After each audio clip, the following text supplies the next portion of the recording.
Ladies and gentlemen, we're in front of the block number 11, the so-called death block. It was a prison within the prison in Auschwitz I, the first camp. In this block, the Nazis kept the inmates of the camp who were persecuted for the things they did inside the camp, and also the prisoners were brought from outside the camp for the Gestapo court, which took place here a few times a year. Downstairs in the basement, there are torture cells.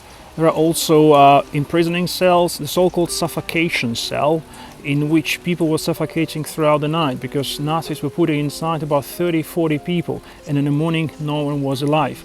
Also downstairs there is a cell of Saint Father Maximilian Kolbe.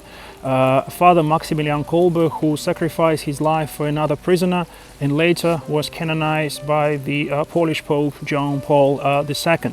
Also down in the basement in September 1941 took place the first experiment with Cyclone B, the infamous gas which was later used to gas the inmates of the camps, mostly Jews. And it was the first experiment with the gas. For the experiment, the Nazis used about 600 Soviet prisoners of war, as well as 250 Polish political prisoners. The people were put down in the basement, and their suffering, death, was lasting for about 48 hours. Since the Nazis were experimenting with the gas, I didn't know exactly the amount they needed to kill so many people.